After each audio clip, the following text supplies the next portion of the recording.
There's one interesting thing about you that I'd love to basically bring up, which is what's digital work experience? The future of work is now. Agentic AI is changing how we work, live, play, learn, all of that. And more employees are demanding a seamless, frictionless work experience. We have reached a point where information is not the scarcity. What is the scarcity is how do we get to the information that we need at the right time, at the right place, and with accuracy. Because we are going through this humongous transformation phase and everyone's learning. And so we needed to find a partner who would really work with us as we go through our journey and possibly they're going through their journeys. And so I think that is probably why we hit it off so well together, because your vision for your product and your roadmap was, I would say, 80%, 90% aligned to what we are still trying to get done.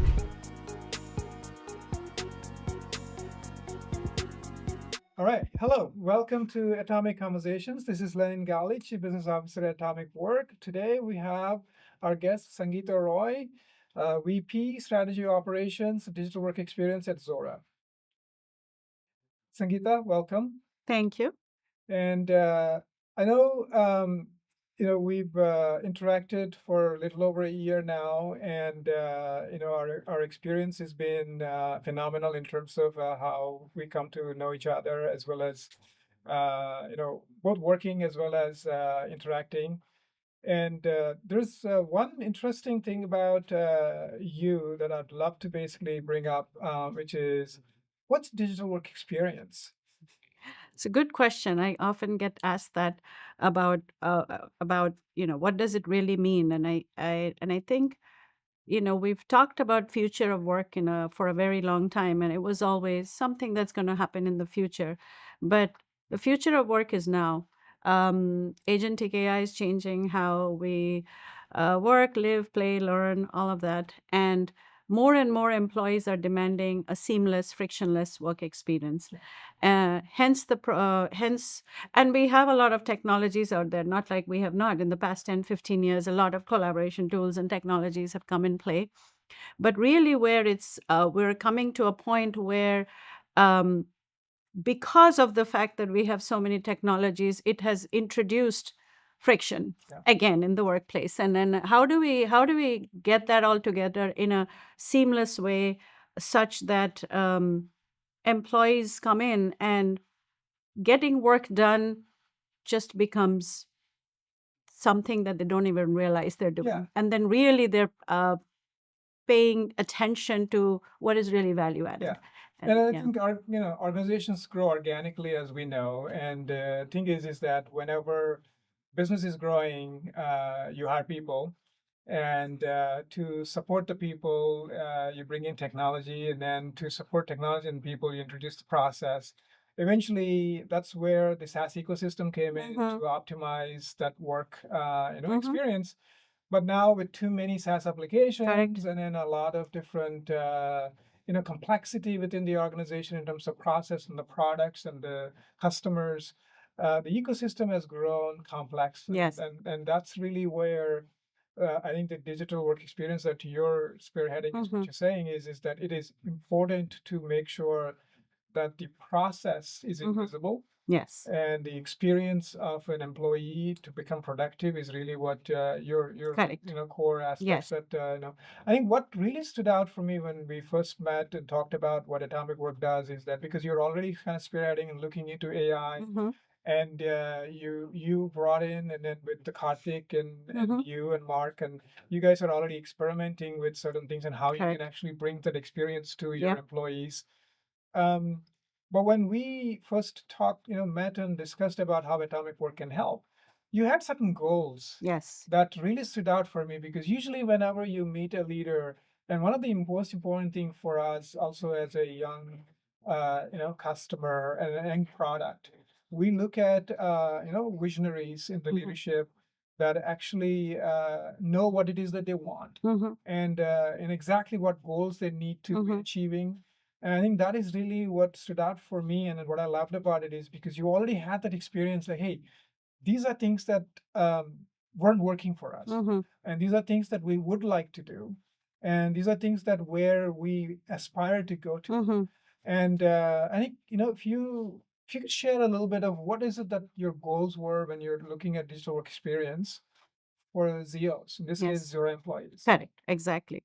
Um, so the one of the, as you mentioned earlier, that one of the challenges we have when we are organically growing, or even at an enterprise level, um, information, there is no lack of information. We have reached a point where information is not the scarcity. What is the scarcity is how do we get to the information that we need at the right time, at the right place, and with accuracy. And one of the first goals that we had for digital workplace experience is identifying what are the points of friction in the employee, in the workspace. And at Zora or other places that I worked at as well, in my previous experiences too. And the biggest challenge is what's the easiest way to search and find? And what is the easiest way to take action? Yeah. And that was our simple goal, is that we want to, at the enterprise level, Yeah. while we started small and then have been expanding, and we'll talk about that, I'm sure, a little bit later.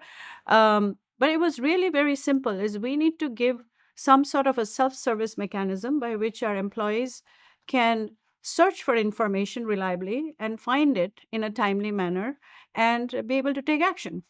And with that simple goal, we started setting out the process of defining what the roadmaps would be and what are the various elements of it that we would have to do. Obviously, where we are, given all the technological advancements, AI played a big part in our roadmap. But so were other things, simple things like ticketing solutions that are operating at an enterprise level, not just at a functional level, such that integrations between organization or the way we work across organizations, how we collaborate, can be strengthened. We can find ways of automating workflows and processes. And then really, outcome being, let's make it really easy to do our work on an everyday basis. One of the things that you've said is that, look, this is an enterprise service management. It's not just IT service management. Though ticketing is one of the elements, what you wanted is knowledge aspects. Correct. You also wanted to make sure that HR has their own, controls. Correct. And privacy aspects are protected. And then because Absolutely. it's sensitive materials in HR, there's a sensitive material in legal. But if what today's ticketing systems are is all or nothing, and because you were using Jira Service Management, Correct. and it was very fragmented in a way that it was from an experience standpoint for end users, they didn't like that Yes. how it is presented to the end users. I think what I was really fascinated about is when we approach a customer and the customer knows what it is that they are experiencing today and what it is that they really want to go towards. Right. And becoming it actually helped us also to find you as a strategic customer because we wanted our product to be fully leveraged. Yes, absolutely. And I think what based on the experience so far and based on the goals that you already set, like where you want your product to go, it's been what, about 9 months, and roughly around 3 months of first deployment, another 2 months or so the second deployment. Correct. Roughly around 6 months into the product utilization. What is your take on how far have we come in meeting or even exceeding your goals? So the goals we started, as I said, I mean, we had the broader enterprise level goals, but obviously we can't just turn around and do all of that day one. So we started by doing our low hanging fruits and then really seeing which verticals do we want to go after first. And ITSM obviously stood out. ITSM was also one of the most of all the processes we have here. Too. Yeah, it is foundational to everything else that we needed to set up. And so we started with that, and our goal was in the first year of, or the first few quarters of rolling out our solution, we wanted, again, we started with self-service and a ticketing solution. So our goal was, in order for us to get adoption up and running, our accuracy of response had to be more than 90%. Yes. As Obviously, you there is a reason why AI was new, and then you Exactly. wanted to understand Yes. that you can actually believe or trust Exactly. the what Yes. information is I mean, coming. adoption would play a key role in self-service, Yes. right? And taking us to the next level. We can't talk about enterprise solving for enterprise if we can't solve for ITSM, because the employees would be like, you can't even solve for this. How are we going to solve for the enterprise? Two, because AI is still, I mean, or at least in the past year, has been developing really fast. Yeah. We had experimented with a few other, as you know, before we came to Atomicwork, and one of our biggest challenges was hallucination. Yeah. The responses were just not accurate, and that really And it's also a wasn't. single model. And it's a single model, exactly. And there were reasons why it was inaccurate, and so those didn't really help our cause. And we realized, I mean, again, we were in an experimentation phase, so it was all fine. We learned a lot from it. And when we met with you, I think what really stood out is the multi-model approach to how the responses are managed. And I think we've seen that as a big shift in terms of getting adoption, is really accuracy of responses. I think what was important for us also, because you've experimented and you understood the complexity of the process of even bringing AI to production ready, kind of opened up. It's not something that easy as it is like you're building a product and then you're taking it to the market. Correct. Because this is completely new technology. Yeah. There's a maturity issue, there's Yes. accuracy issue, Mhm. performance issue, Exactly. and then also productizing the whole thing, Yeah. operating. So there's a lot of things that needs to goes into it. happen. Mhm. But I think because you've gone through that journey, when you saw Atomicwork, it was like, okay. And what stood out for me was, again, the same thing when our initial conversations, you guys knew what we wanted. Mhm.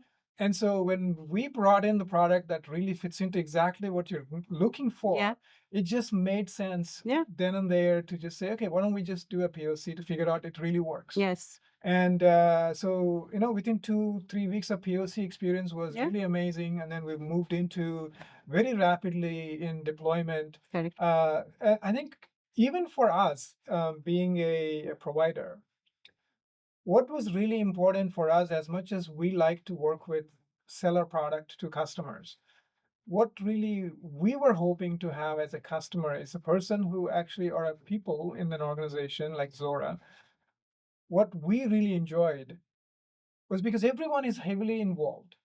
Everyone is engaged throughout the process of the product, from the top, from Daisy all the way from your COO. Mhm. Through everyone is expectations were, hey, we need to make sure that this is something is better than the previous one. Mhm. From your Correct. point of view, Yes. from our side, we always knew what we needed to provide Mhm. in order to really make sure that it works for you. Right. And but then we learned a few things that need to be changed. Mhm. And a lot of things came from your feedback Mhm. to make our product stronger and better and Yes. accurate. Yes. At the same time, you're also stretching the imaginative capabilities of AI to see whether can we do this. Mhm. Yeah. Can we do that? And Yes. when you guys pushed us, then Mhm. we were also kind of guiding you, and also to say, please don't do that one because here are the reasons. Mhm. So we were able to work as a partner. Yes. And I think this is Absolutely. really one of the fascinating thing about the whole ecosystem of very new products coming into the Correct. market. Having somebody like you and Mark and the rest of the team is phenomenally important for startups. Yes. And I think what I loved about your interaction and how you manage the project and program in general, prioritized Mhm. so that the team knows. All of that really was a solid experience for us in even maturing faster by almost a year Mhm. within 6 months. That's amazing. And Good to and know. I think that is what we really learned with this experience. Mhm. But from your side, obviously now we've deployed, Mhm. and all of the Zeos, entire Zuora Mhm. employee, Is ecosystem is experiencing. now using Mhm. it. But given where we are for 6 months into the road, what are some of the insights or things that you um, are excited about? Where do you see this is going? Yeah, yeah. So for that, first I'll start with the adoption journey, right? I mean, when you bring AI into the enterprise, well, conceptually it might be like, let's get AI in, but there are certain steps one has to get past. Yeah, there are nuances, right? There are lots of nuances that you have to go past before we actually can make it successful. Yeah. So I'll start with that, and then I'll touch upon our partnership and how how that has helped us in our journey as well. I think it's been mutually very beneficial for both the organizations. But first is, how do we get AI into an enterprise? Data and security and privacy play a very big role. And as you recollect, and when we Yes. originally met, that was our big focus. Yeah. Like, we have to make sure information that we are sharing is not shared outside. The models are not learning and using our data to enrich itself. And also the contextual learning of the model. That was very, very important and relevant for us. So any organization going in, and we knew this only, it's not like we knew all of this. We have all been learning together the past year, right? There is no book. This is, it is not. The whole ecosystem is evolving. Absolutely. So there is no checklist. There is no white papers written on like how one needs to go about doing this. So I think that's been, I would say, the exciting part of it. But going through our data security privacy policies together, ensuring that the product meets our needs, number one, understanding how the model works and making sure it understands the context of Zuora and its responses was very critical, because again, we tried others which didn't. And then once we go past that, having an accurate source for knowledge. I mean, the AI can only do that much if it's operating on incorrect information, right? Which is also the negative side of AI, is what you feed in. You have to be careful about what goes in, what goes in is what is coming out. And while organizations might be like, let's turn it on, we had quickly realized earlier that content management and ensuring accuracy of what is getting consumed is going to be very important. And roles have evolved around it. How do we manage our knowledge? Where do we manage our knowledge? Who manages our knowledge? Who's monitoring it? Who's maintaining it, right? So, and we're not there yet, but a lot of work went into fine-tuning our knowledge base in itself. So it also enhanced your thought process around, hey, if we want to do AI, it's not just about what we want and how we were working before. It's more about how can we help do things that aren't necessarily fully organized. Yes. And not necessarily fully matured, which Yes. is, we do have a lot of help related stuff that we build, but most of the time you're just giving them, people are reading, you have no idea whether it is accurate or not. Absolutely. Because human correction capabilities are different. Yes. And even if you give them 80% accurate document, they will overlook at the 20% of inaccuracy and thinking like, yeah, it's a document, I'm reading it, I get it. Correct. Right? Yeah. But if you give that to an 80% accuracy to a computer or AI, it's basically going to make that 20% inaccurate maybe amplified more than the 80% of accuracy. Exactly. Possibly because it depends on how you contextually ask the question. Correct. What The it learns prompts from and how it. is it what And it's so learning that is from. why it is very important to make sure that Yeah. the documents or any information that you feed to is Absolutely. at least humanly accurate in the sense that it is able to respond back with the most meaningful way. Absolutely. I think what is we've also learned is that, and this is jokingly, I said it to even Karthik, when like probably you guys are going to need to create new jobs. I would absolutely, like, prompt engineering is one of them, right? Like internally for us, we didn't know actually how to test. And That's a great point. And it is not like a standard application testing. I mean, we are still struggling with it because we're still learning how to test different content. And when we got to the point where we were like, okay, we have the content, we have an AI agent running on top of it, it's responding. but how do we test it, Yeah. right? And so there was a whole effort that we went into defining our top 150 prompts that we want to test. That became a regression suite. But Exactly. it didn't happen overnight. We worked Exactly. on it to understand, and that again becomes very contextual. Yeah. For IT, there is a certain type of prompts or IT questions. For finance, we have enabled for travel and expense. It's a different type of prompts, and so on and so And forth. that's So that's exactly what like, I was talking about, because it's not something that we as a startup also are learning yeah, based on the experience we're going through. yeah, Because we're basically saying, okay, we do have a testing thing, but that was not enough because yeah. we're actually It wasn't. doing something completely different, Yes, and we want to fully automate this correct. regression Yeah, testing. yeah. So it's in a software development life cycle, pretty much the core of the similar life cycle concepts are still being maintained, whether it is AI, it doesn't matter, what other things. What is important here is that you have to pay more attention to detail. Yes, absolutely. And Yeah. there's a lot more meticulous nature of things that if you don't pay attention to, the answers could be wrong. And then you're trying to search for where that answer was and how, Yeah, and obviously it will point you. yeah. But I think one of the things that we were able to identify is having the transparency, logging, the source of information, Yes. and an answer for every answer. Mm-hmm. I think what really improved our product also is that as the journey was progressing, we're also detecting how do you then troubleshoot Mm-hmm. when AI wasn't necessarily answering the right questions. Yes. And that became, some of the insights we were already providing, but Correct. then you enhanced it further Yes. and continue to enhance it even now for Yeah. you guys, because you've actually said, hey, we need more here, we Yeah. need more there, Yeah. and I want different metrics that we want Right. to. Right. I Yeah. mean, that exactly to your point, I think. And again, this is an organizational progression because you go through each phase and you're learning how to do it same but different, Yeah. right? And then we are at a point, as you mentioned, we've been talking about it, is really analytics. Yeah.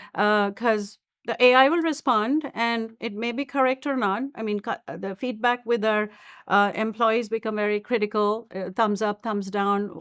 Yeah. Do they feel it's accurate or not? So there is that Feedback loop. community feedback loop embedded in it as well. But in order for us to manage the AI agent effectively, Yeah. we need to understand exactly what it is doing correctly and what it is not doing correctly. Yeah. And for the pieces where it's not doing correctly, it might not be the AI agent at all. Yeah. It might be the content. It could be that the prompts need to be, better Better, written, ask right better, questions. yeah, the Yeah. right questions, and or it might actually be the model is Yeah. not working. And so, how do we make sure that we are able to analyze it to that level of detail, such that then we can fix the problems or issues or gaps, and then we can make it better and better. And I think we are, as I'm sure you would agree, we are at that phase now Yes. of really saying, how do we more deeply understand the responses and how do we continue to improve the accuracy by tweaking different things based on where the problem is, such that we can really increase adoption. I mean, our goal is, at least our eventual goal is, And like this, going back to the plan. going back to the plan, Yeah. right, is Yeah. we want it to be an enterprise solution, Yeah. right? So across various functions, starting with ITSM. But even in the ITSM world, we want to get to a point where we have 80% of our case volume is reduced because 80% of our scenarios or more is addressed by the agent, Yeah. the AI agent. And so I think that evolution is, we've begun our journey, and thanks to Atomicworks. And uh, I think we've come a long way. All right. So, based on the experience so far, like obviously whoever is now trying to, go through the similar journey in organizations, what are the things that you've learned from the past year experimenting to begin with, finally finding a partner that is actually going to deliver your goals Mm-hmm. to your employees now? Um, what are the things that you've learned that you might recommend for someone who's actually in your role in an organization trying to bring AI agentic experience to them? Yeah, yeah. Well, agentic AI is the next evolution as well. We are still, we're yet to really start experiencing it, the proactiveness of what the true promise of agentic AI. We're still sort of responsive to prompts, Yeah, right? yeah. And over time, we want to get to a point where we are doing things proactively and predictability, exactly, and maybe autonomously at some point. But I think organizationally, like I already called out, assuming data privacy, security, etc., we get past that. Making sure that that there is a secure and accurate knowledge base is very, very critical. And the other thing is really patience. Yeah. That is that is extremely important because and we had to also adjust our goals because we didn't know how long it takes to first of all stabilize, right? Like, we're like, hey, we're going to normalize in a week. No, actually it takes 2 weeks. No, actually it takes a month. I mean, it really, we have to be patient with the AI agents, understanding and learning the context, learning the content. And the more we use, the more feedback we give, the better it gets. And so there is a period of tension, I would say, where we're trying to get the adoption of the product get it going, while at the same time there might be a friction from adoption because it's still not quite there. And so there, I think organizationally having the top-down support, doing some very good sort of change management and communication, setting expectations with the end users, whoever they might be, internal or external, to say, we're learning, and we may not be 100% accurate. Make sure you're validating if you're making some big decisions based on this information. And we just need a little bit of patience. And then we get to a point where it's really operating, and then we start fine-tuning. In order to really get to that, the point of safety, Yes, you have to go through some work yes, and some, turbulences yes, where you're actually saying, okay, we tried this, it didn't work, let's go change it, and retrain the object maybe, and, figure out the quality aspect. yes, Obviously, we've learned as well as yes, you guys are going through this, because our goal was really to make sure that we make this experience really solid. yes, And what is exciting for us is the roadmap that is coming in the next year, by working with you guys for the next 1-2 years, because there is so much to do. yes, And the unlocking the similar experiences in each and every department, yes, bringing their own knowledge base. yes, And I think that's a tremendous opportunity yes, for growth here. And then apart from that, I think what's the most important thing, what we from Atomicwork, where our goal was the experience, yes, the end user experience, the productivity, what we bring, seamless. yes, What happens behind the scenes is IT's responsibility, or the subject matter experts in the right, department's responsibility. But why does employee care? What happens if I need something? If it's given to me when I needed it, I go fast and do my job.